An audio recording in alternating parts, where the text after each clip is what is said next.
사도행전 1장 15절에서 20절 제가 받들어 읽겠습니다. 모인 무리의 수가 약 120명이나 되더라. 그때 베드로가 그 형제들 가운데 일어서서 이르되 형제들아, 성령이 다윗의 입을 통하여 예수 잡는 자들의 길잡이가 된 유다를 가리켜 미리 말씀하신 성경이 응하였으니 마땅하도다. 이 사람은 본래 우리 수 가운데 참여하여 이 직무의 한 부분을 맡았던 자라. 이 사람이 불의의 싹으로 밭을 사고 후에 몸이 곤두박질하여 배가 터져 창자가 다 흘러나온지라.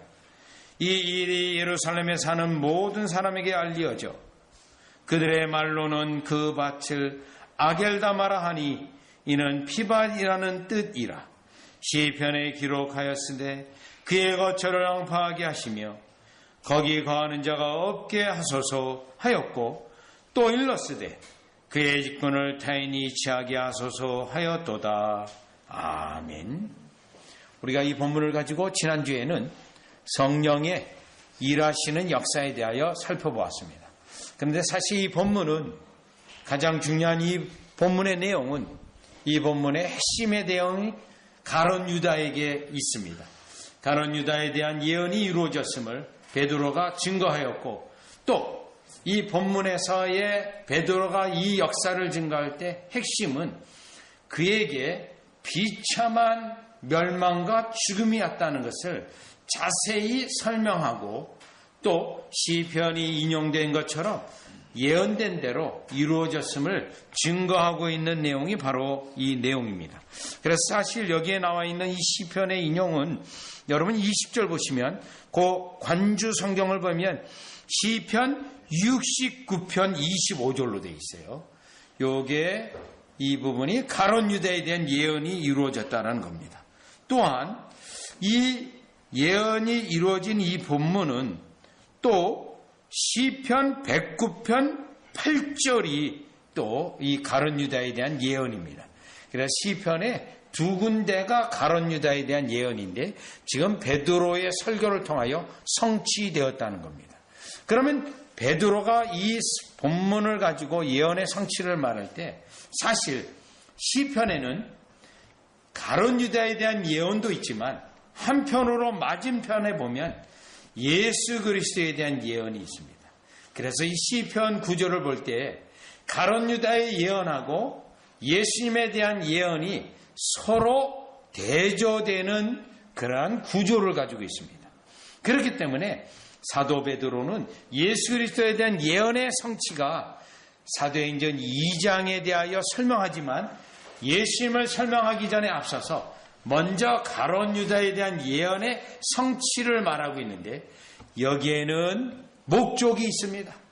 예수 그리스도의 대적자로 대표적인 인물이 하나님의 역사의 대표적인 역사를 반대하는, 대적하는 대표 인물이 바로 이 가룟 유다라는 것을 강조하기 위해서 사도행전 1장에서는 가룟 유다에 대한 예언의 성취, 사도행전 2장 성령이 강림하셔서는 베드로가 예수 그리스도에 대한 예언의 성취를 대조시키고 있다는 것입니다. 그런데 특별히 복음서보다도 이 사도행전의 가룟 유다에 대한 이 기록이, 그의 죽음에 대한 기록이 자세하게 기록이 된 이유는 목적이 있습니다. 이 성경의 목적은 이와 같이 타락하는 자의 대표적인 인물 표상이 바로 이 가룟 유다라는 것입니다. 그러면 왜 가룟 유다에 대한 이 설명이 이토록 중요하게 다루고 있는가? 시편 20절에 있는 것처럼 시편 69편 25절에 보면 인용이 되어 있는데, 가룟 유다의 죽음을 상세히 설명하고 이 예언이 사도가 한 명 충원되어야 됩니다라고 하는, 사도를 12사도로 채우기 위한 것이기도 하고요. 사실 이 사건이 예루살렘에 있는 모든 사람에게 알려져 있습니다. 여러분 19절 보세요. 이 일이 예루살렘에 사는 모든 사람에게 알려졌어요. 그러면 이 가룟 유다의 사건이 예루살렘에 있는 모든 사람에게 알려져 있다면 어떤 현상이 일어나겠습니까? 가장 많은 사람들이 의문을 가질 것입니다. 시험에 빠질 수도 있습니다. 어떻게 예수님의 제자 가운데, 사도 가운데 하나가 예수님을 팔 수 있는가? 예수님은 선지자요, 최소한 하나님의 아들이라고 했는데 그 가룟 유다를 몰랐는가? 예수님의 지식에는 문제가 있지 않는가? 라는 질문도 나올 수 있습니다. 넘어질 수 있는 상황입니다. 예수님에 대하여 회의를 갖고 예수님이 하나님이라고 했는데 그것도 몰랐어?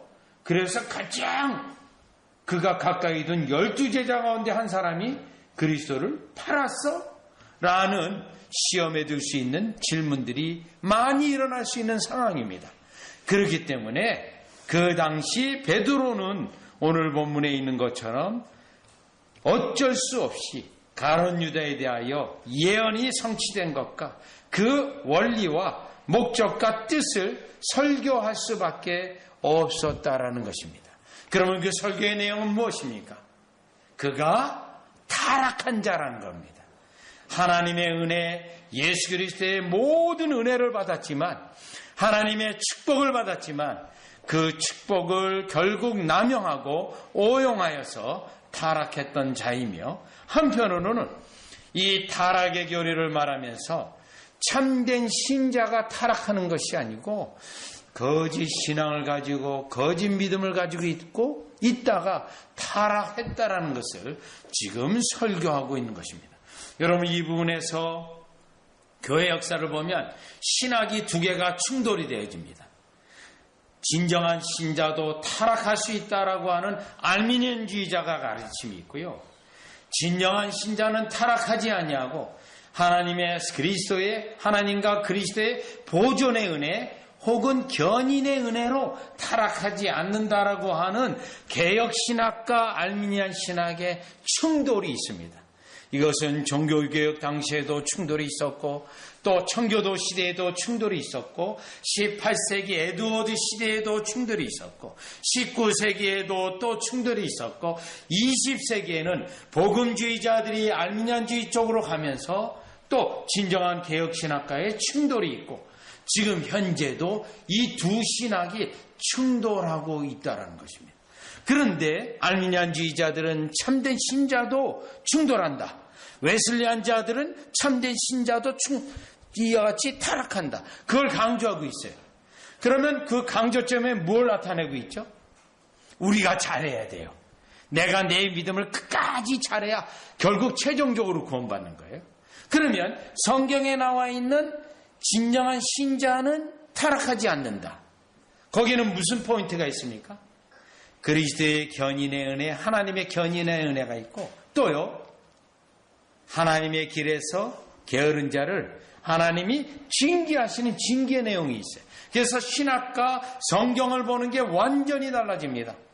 그렇다면 오늘 이 베드로의 설교, 이 본문을 성경을 보면서 과연 가룟 유다는 어떻게 해서 타락했는지를 살펴보고 이 타락의 교리는 신앙이 없는 자가 타락하는 거의 내용이지만 참된 신자에게는 경고의 말씀으로 우리가 천례역정에 있는 것처럼 지금 천례역정에 일시적 믿음 공부하고 있잖아요. 거기에 타락의 단계가 있잖아요. 한때는 은혜가 있어 보였지만 결국 타락하는데 왜 타락했는가? 어떤 단계로 타락했는가? 그것은 우리에게 경고의 기능을 하여서 타락의 모습이 우리에게 있지 않도록 그와 같은 길에 아예 서지도 않도록 경고하는 가르침으로 우리에게 있는데 바로 이 본문이 그렇습니다. 우리에게 가룟 유다의 내용을 상세히 설명함으로 우리에게 타락의 과정에 있지 않게 하시는 경고의 말씀으로 오늘 우리가 이 본문을 살펴보려고 하는 겁니다. 그러면 첫 번째로 어떻게 해서 왜 가룟 유다는 타락했는가? 여러분, 타락한 자를 뭐라고 부른다 그랬죠? 그가 한때 예수 그리스도를 따르고 열심히 있었던 그 모습을 뭐라고 부르죠? 일시적 믿음이라고 부릅니다. 그가 구원의 믿음은 아니기에 끝까지 그리스도를 믿지를 못하고 따라가지를 못했던 거죠. 자, 그렇다면 첫 번째로 17절입니다. 17절이요. 이 사람은 본래 우리 수 가운데 참여하여 뭘 말합니까? 12명, 사도 가운데 한 명으로 부름을 받았습니다. 뭘 말하죠? 하나님의 특별한 은혜를 받았다는 거예요. 특별한 은혜. 또 이 직무의 한 부분을 맡았던 자라. 이 직무의 한 부분을 맡았던 자라는 것은 무엇을 말하냐면 마태복음 10장 1절로 보면 마태복음 10장 1절이에요. 은사도 받았어요. 은사. 예수 그리스도가 12사도에게 은사를 주어서 이들로 성령의 은사예요. 나가서 복음을 전하게 하고 또요. 하나님의 섭리를 경험하는 거예요. 복음을 전할 때 필요한 모든 것을 우리 주님이 공급하시는 그 은혜를 누렸습니다. 그리고요. 직무의 한 부분을 받았다. 심지어는 그가 12사도와 함께 제자들과 함께 갈 때 무슨 직무까지 받았습니까? 회계. 돈을 맡아서 이와같이 재정을 관리하는 그러한 회계의 일까지 맡았던 자입니다. 상당히 신뢰할 만한 직무요. 그 직무가 12사도 가운데 하나 있어서 하나님의 은혜의 수단 안에 있었고 성령의 은사도 있었고요. 또 그에게는 말씀을 전할 수 있도록 또 설교의 은사까지 주신 것으로 우리는 알 수가 있는 것입니다. 그래서 지금 17절은 그가 상당한 하나님의 은혜와 수단과 은사를 누리고 있었다는 거예요. 그런데 무엇이죠? 17절은 맡았던 자라. 그런데 그 맡았던 자가 어떻게 됐다는 것입니까? 그 맡았던 자가 25절에 다시 설명합니다. 봉사와 미 사도의 직무를 대신할 자인지를 보시옵소서. 유다는 이 직무를 버리고 제 곳으로 갔나이다 하고 중요한 핵심 포인트는 무엇이죠? 이 직무를 버리고라고 해야 돼요. 하나님의 은혜를 그가 성령의 은사까지 받았으며 큰 직무의 은혜를 받았지만 버렸다라는 것입니다. 여기 핵심 포인트는 버렸다. 버렸다라는 것과 함께 25절에 보면 제 곳이라는 단어도 아주 중요해요. 성경 66권 전체에서 이 단어는 많이 나오는 단어가 아니에요. 한 4번 나옵니다. 66권 전체에서 4번 정도 나와요. 그 중에서 한 번이 여기에 나와 있어요. 또 여러분이 잘 아는 대로 이사야서 53장 6절 우리는 각각 그릇 향하여 각기 제 길로 갔거늘 거기에 또 나와요. 제 길. 뭐죠? 자기 고집, 자기 주장. 그래서 이 제 곳은 지옥으로 갔다는 거예요. 자기 고집과 주장과 그 뜻을 끝까지 자기를 위해서 그 길을 가서 지옥 갔다.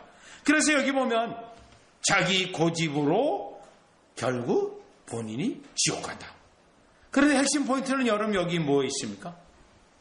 은사와 은혜를 누렸지만 직무를 버렸다는 곳에 있습니다. 직무를요. 하나님의 은혜에서 스스로 떠나서 망하는 길을 택했다는 겁니다. 자, 그러면 여기에서요. 우리 예수님이 잘못이 있습니까? 하나님이 잘못 선택했습니까? 아닙니다. 하나님은 아무 잘못이 없고 하나님은 죄의 근원이 되지 않습니다. 오직 죄를 짓고 버리고 간 것은 가룟 유다입니다. 이 부분이 명확해져야 시험을 안 받아요. 시험을. 그렇죠? 왜 하나님이 에덴 동산에 선악을 알게 하는 나무를 만들고 실과를 놔뒀는가? 아예 처음부터 안 만들어 놓았으면 안 먹고 범죄 안 했을 텐데. 사람들은 이런 생각을 해요. 모든 것을 하나님께 그 원인을 돌리려고 하는 거듭나지 않은 사고방식을 가지고 하나님을 비난하려고 합니다. 그렇기 때문에 이 설교는 중요한 거예요. 오직 이 모든 책임은 가룟 유다다. 하나님은 모든 은혜를 주셨다. 그러나 그가 그 직무를 버렸다는 것입니다. 그러면 여러분 성경에서 이것을 우리는 타락하는 자, 유기되는 자라고 부르는데 창세기 4장을 보면 가인을 볼 수 있습니다. 가인이 여러분 어떤 은혜를 받았습니까? 아울을 죽였어요. 곧바로 그가 하나님의 심판을 받았습니까? 아닙니다. 오히려 하나님은 그에게 찾아와 차근차근 자상하게 회개하도록 그가 죄를 회개하도록 우리 하나님은 인내하고 지금 그와 대화를 하십니다. 오늘날 같으면 대화할 필요도 없어요. 이 나쁜 하고 죽여버려요. 근데 하나님은 동생을 죽인 그 가인과 대화를 나눠요. 대화를. 차근히요. 그리고 가인이 어떻게 반응합니까? 너무 무거워요. 하나님 심판이. 내 죄보다 하나님의 심판이 무겁다는 항변을 해요. 그때 우리 주님이 뭐라고 말합니까? 그거 들어줘요. 우리 같으면 안 들어줄 텐데요. 들어줍니다. 그런데요, 그 다음 구절이 중요해요. 가인이요, 회개했습니까? 그렇게 인내하는데 하나님은요, 기다리시는데 회개하지 않아요. 그가 여호와 앞을 떠나 에덴의 동쪽으로 갔다고 되어 있어요. 거기에서 모든 책임과 잘못은 누구에게 있습니까? 가인에게 있어요. 하나님은 철저히 기다렸고 인내하셨고 그를 회개하기까지 기다리셨는데 떠난 것은 결국 그 은혜에서 떠난 것은 가인이라는 사실입니다. 여러분, 성경에서 이 가인이 그 대표적인 인물이 하나고요. 또 하나는요, 에서가 그런 인물이에요. 또 누구가 있습니까? 아까 성경 공부할 때 사울왕이에요. 그리고 신약에서는요, 가룟 유다예요. 그러면 이 구약 성경에 있는 인물 가운데 신약에서 또 다르게 있는 인물이 조금 아까 말씀드렸던 에서인데 히브리서 11장 20절 가봅니다. 히브리서 11장 20절에 가보시면 히브리서 11장 20절이에요. 에서입니다. 에서. 이삭의 두 아들 야곱과 에서인데요. 이 두 쌍둥이 형제 가운데 누가 더 큰 은혜를 입었습니까? 에서가 더 큰 은혜를 입었습니다. 장자권을 가지고 있습니다. 이거 아버지의 엄마는 어떤 인물입니까? 이삭은요, 기도하는 사람이에요. 20절, 믿음으로 이삭은 장차 있을 일에 대하여 야곱과 에서에게 축복하였으며, 여러분, 이삭은 에서를 축복했습니다. 경건한 아버지 밑에 태어난 에서는 큰 복을 누린 사람이에요. 그런데 12장 16절에 가보세요. 12장 16절, 성경은 에서가 특별한 은혜를 받았다라고 말합니다. 그런데요, 16절에 보시면 음행하는 자와 혹 한 그릇 음식을 위하여 장자의 명분을 판 에서와 같이 망령된 자가 없도록 살펴라. 망령된 자라 말합니다. 은혜를 내동갱이 쳤어요. 뭐 때문에요? 자신의 정욕으로 인해서 장자권을, 하나님의 특별한 은혜요, 권리요, 특권을 팥죽한 그릇에 내던져버린 겁니다. 마치 구원, 왜 히브리서에 이 말씀이 있냐면 구원의 은혜가 너무 중요한데 구원의 은혜를 이같이 쉽게 내동갱이 치는 자예요. 누구였습니까? 가룟 유다였어요. 또 누가 있습니까? 신약성경에 데마가 또 있습니다. 데마. 그래서 여러분, 구약성경에 이러한 인물들, 신약성경에 이러한 인물들은 다 같이 하나님의 은혜 안에, 은혜의 수단 아래 있었고 하나님의 특별한 축복을 다 누렸지만 결국 그것을 소홀히 여겼고 그것을 가볍게 여겨서 내동갱이 친 자들이 바로 여기에 해당되어집니다. 그래서 히브리서 2장 3절에서는 큰 구원을 등한히 여기는 자가 어찌 하나님의 심판을 피하리오라고 말씀이 되어 있는데, 우리에게 주신, 가룟 유다에게 주신 이 직무는 큰 은혜예요. 그러면 그 큰 은혜를 소중히 여기고 감당해야 되는데 등한히 여기고 은삼십에 내던져 버렸던 그는 유기된 자, 타락한 자요, 유기된 자로서 오늘 본문에서 그의 죽음이 상세히 설명되고 있다는 것입니다. 그렇다면 여러분, 이 17절로 통해서 우리에게 적용해 봅니다. 이 말씀이 우리에게 경고입니다. 우리에게 경고로 왔는데 여러분은 어떻게 됩니까? 이것에 대하여 히브리서 2장 3절에 있는 것처럼 구원의 은혜를 소중히 여겨야 됩니다. 은혜의 수단을 소중히 여겨야 됩니다. 그냥 등한히 여기고 쉽게 여기고 아무렇지 않게 여기면 위험합니다. 또요, 마태복음 24장 11절 13절을 보면 때때로는 신앙으로 인하여 어려움이 오더라도 끝까지 견뎌야 합니다. 끝까지요. 끝까지. 여러분, 오늘날 교회에서 때때로 교회에 시험이 들고 유혹에 빠지게 되면 분쟁이 일어나기도 하고 교회를 쉽게 떠나기도 해요. 굉장히 위험합니다. 그 교회가 잘못된 교회면 떠나야 돼요. 떠나지 않으면 여러분이 그 교회의 잘못된 가르침으로 여러분이 망하는 길에 들었을 수 있습니다. 그런 경우는 떠나야 됩니다. 그렇지 않은 경우에는 은혜의 수단에 우리를 두신 그 하나님의 목적에 따라 은혜의 수단을 끝까지 붙잡아야 돼요. 그것이 여러분에게 있는 구원의 은혜의 참된 증거요. 구원의 은혜 타락이 아니고 견인되어지는 보존되어지는 증거라는 것을 우리가 깨달아야 됩니다. 따라서 소중히 여길 뿐만 아니라 끝까지 견뎌야 합니다. 그렇다면 이 가룟 유다는 내동갱이 쳤는데 버렸는데 두 번째 이 가룟 유다의 이 본문에서 말씀에서 우리에게 말씀하고 있는 것입니다. 경고하고 있는 게 있는데 두 번째로는 여기 본문의 18절입니다. 18절. 두 번째로는 18절인데 이 사람이 불의의 싹으로 밭을 사고 이 부분은 지난주에도 제가 설명을 드렸어요. 원래 계획이 가룟 유다의 계획이 은30을 받아서 이 밭을 살려고 했는데 결국 살 수 없었고 대제사장이 갖다 줬는데 대제사장이 그 돈을 성전에 둘 수 없어서 대제사장이 이 밭을 사고 결국 이 밭에서 가룟 유다는 목에 매달려서 자살을 했고 그리고 자기의 무덤이 되었고 나중에 이 밭을 다른 사람의 나그네의 무덤으로 매장지로 써서 19절에 있는 것처럼 아갈다마라고 하는 그 밭의 이름이 생기게 되었어요.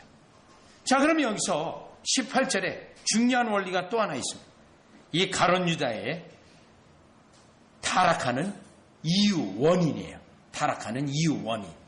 불의의 싹입니다. 불의의 싹. 자, 이 불의의 싹. 여러분 이 가룟 유다가 이 죄를 범할 때 우연히 우발적으로 일어난 죄가 아닙니다. 우연히 우발적이요. 이미 예수님은 요한복음 12장 6절에 보면 도둑이라고 말했어요. 또요. 다 같이 마태복음 26장 14절로 가보세요. 이 죄가 우연히 혹은 우발적으로 일어난 것이 아니라 상당한 계획과 준비와 그 가운데 일어난 겁니다. 마태복음 26장 14절에서 16절이에요. 16절. 그때의 12 중에 하나인 가룟 유다가 유다라는 자가 가룟 유다라는 자가 대제사장들에게 가서 말하되 내가 예수를 너에게 넘겨주리니 얼마나 주려느냐 하니 흥정을 했어요. 흥정을. 여러분요. 계획이 없이는 자 돈에 대한 어느 정도 마음에 뒀겠죠. 그 아갈데마 밭을 살려면 얼마가 들어가야 되는데 내가 이 정도는 받아야지 그 정도 미치해주면 거부해야 되겠다. 이 딜을 해야겠다. 라고 계획이 있었던 거예요. 얼마나 주려느냐 하니 그들이 은 30을 달아주거늘. 은 30을 준다는 거예요. 그 정도면 괜찮아요. 네, 충분히 자기 계획을 이룰 수 있어요. 그 다음부터 16절이요.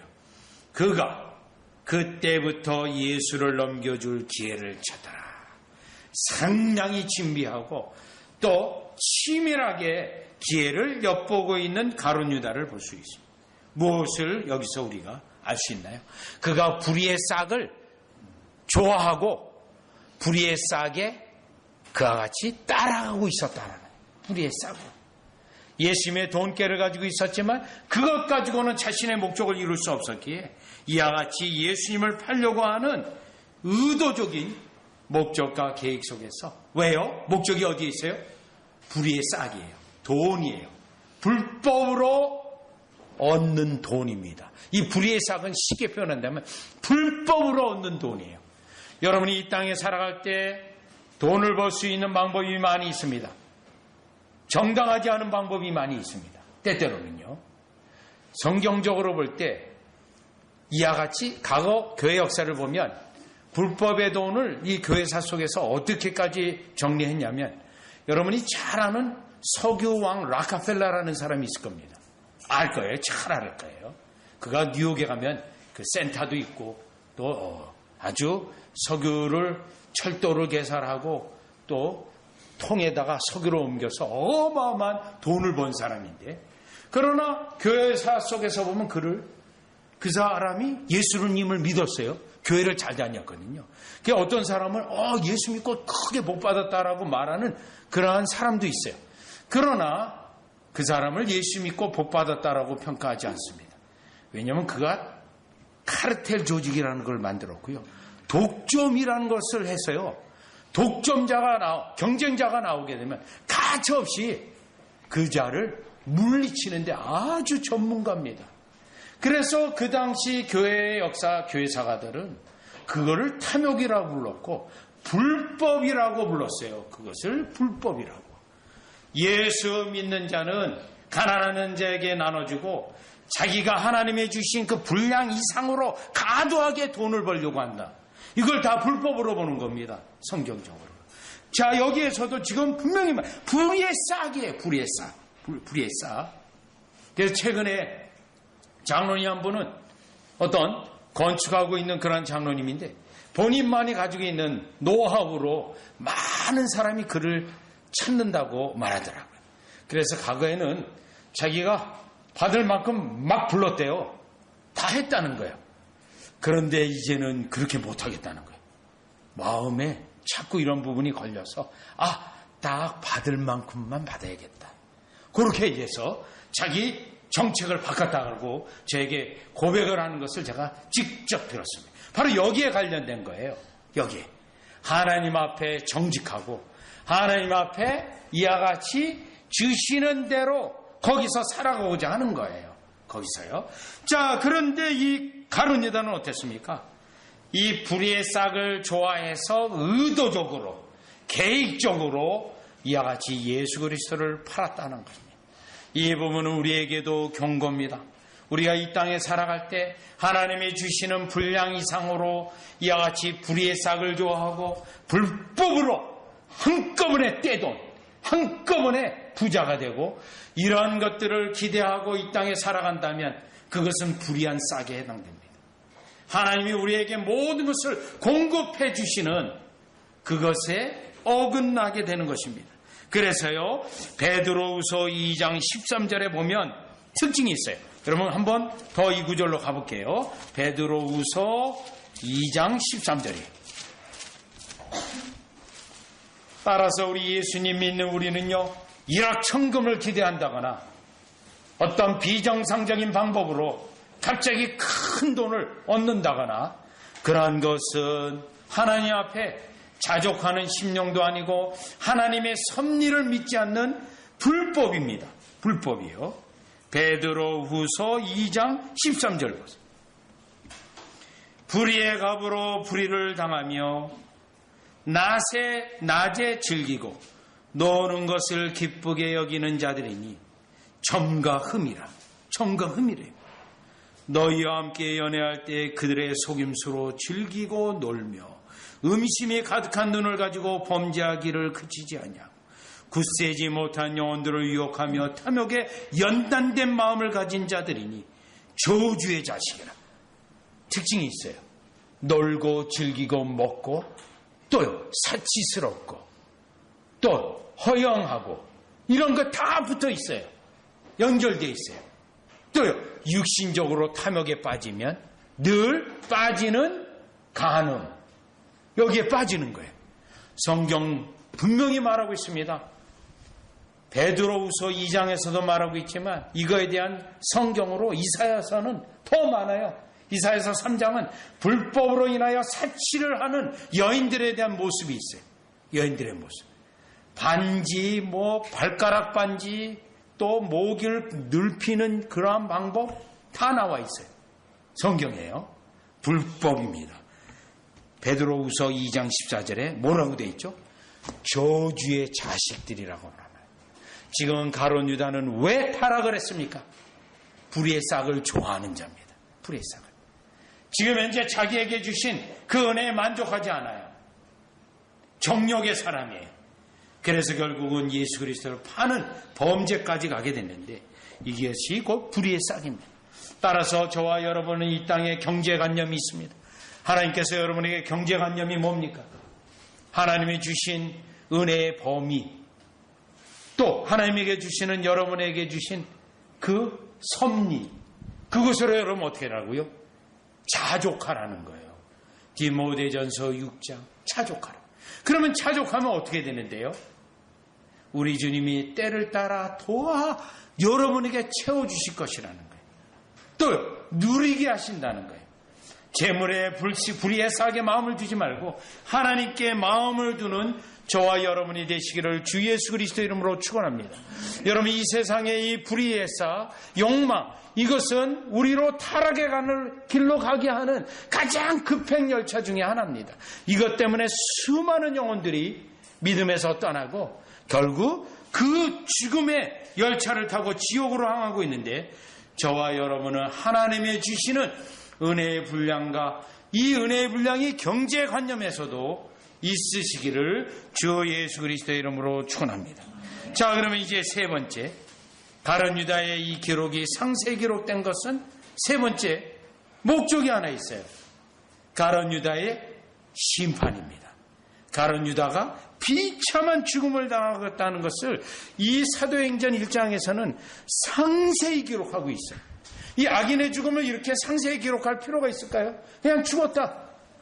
그런데요, 우리에게 경고가 되기 위해서 그 죽음이 상세히 묘사되어 있어요. 18절 보시죠. 이 사람이 불의의 싹으로 밭을 사고 후에 몸이 곤두박질하여. 자, 이것은 마태복음하고 연결해 보면 자살했어요. 목을 맸어요. 그런데 몸이 곤두박질하여 떨어졌습니다. 배가 터져 창자가 다 흘러나오.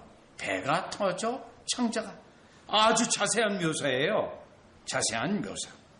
자, 그러면 19절에 보니까 이 일이 예루살렘에 사는 모든 사람에게 알려져. 결국 뭐죠? 그가 하나님의 심판을 받았다는 것의 증거고요. 그들의 말로는 그 밭을 아겔다마라 하니 이는 피밭이라는 뜻이라. 그 다음에요, 예언이 인용이 되어져요. 그의 거처를 앙패하게 하시며 거기 거하는 자가 없게 하소서 하였고. 무엇을 말하죠? 저주 받았다는 것입니다. 하나님의 보응을 받았다는 겁니다. 이것을 가룟 유다의 죽음에 대하여 상세히 기록하고 있는데, 불의의 싹을 그리고 믿음에서 떠나 배교한 것에 대한 하나님의 심판은 그것에 대한 보응이 있다라는 거예요. 보응이. 여러분, 이것을 쓸 때 심판이라는 단어도 쓰지만 그가 행한 죄에 대하여 마땅한 분량으로 심판했다는 것을 보응이라는 단어를 쓰는데, 골로새서 3장 25절 가보겠습니다. 골로새서 3장 25절. 골로새서 3장 25절을 보시면, 골로새서 3장 25절. 3장 25절. 불의를 행하는 자는 불의의 보응을 받으리니 라고 되어 있어요. 구약에서도 나타난 중요한 진리고요. 신약도 여전히 동일합니다. 신약도요. 불의를 행한 자는 불의의 보응을 받. 하나님께서 그대로 불의를 행한 것에 대하여 그대로 갚아준다는 거예요. 그대로. 그렇기 때문에 지금 그 밭을 아겔다마라 하니 이는 피밭이야. 아겔다. 피의 밭이. 피의 밭. 보응을 받은 거예요. 또 20절에 그의 거처가 황폐하게 되었고, 황폐하게. 자, 이것을 통하여 우리는 세 번째 내용은 불의에 대하여 하나님이 의로우시기 때문에 공의로우신 분으로서 보응하신다는 거예요. 특별히 누구에게요? 세상의 정욕과 또 이 땅의 어려움을 피하기 위하여 믿음에서 떠나 자기의 편리함과 자기의 세상으로 달려간 그들에게 이와 같이 하나님을 버린 죄, 은혜를 받고 하나님의 은혜를 받고 대적하여 배반한 죄, 이것에 대하여 우리 하나님은 철저히 보응하여 멸망의 멸망을 다하신다라는 내용이 이 가룟 유다를 통하여 가룟 유다의 죽음에 대한 모습을 자세히 묘사하여 우리 믿는 자들에게 경고로 우리에게 주시고 있다라는 것입니다. 따라서 이 경고입니다. 우리에게는요. 그래서 여러분과 제가 오늘 이 가룟 유다의 이 사건을 통하여 깨달을 수 있는 것은요. 하나님이 우리에게 은혜를 베푸실 때 그 은혜에 합당한 응답을 해라는 겁니다. 소중히 여기에 하나님의 은혜를요. 또 이 땅에 하나님의 주신 것으로 감사하고 만족하고 자족하고 불의의 싹을 여러분이 추구하지 말라는 겁니다. 또요. 이와 같이 하나님에게 대하여 불의하고 대적하고 이것에 대한 마땅한 하나님의 공의로운 보응이 있으니 어떻게 하든지 이것을 여러분들이 피하고 그와 같은 범죄에 이르지 않도록 우리가 깨달아서 아예 첫 번째 이 타락의 단계에 가는 것조차도 여러분이 경계하여 그곳에서 돌아서는 여러분이 되어지시기를 주 예수 그리스도의 이름으로 축원합니다. 기도드리겠습니다.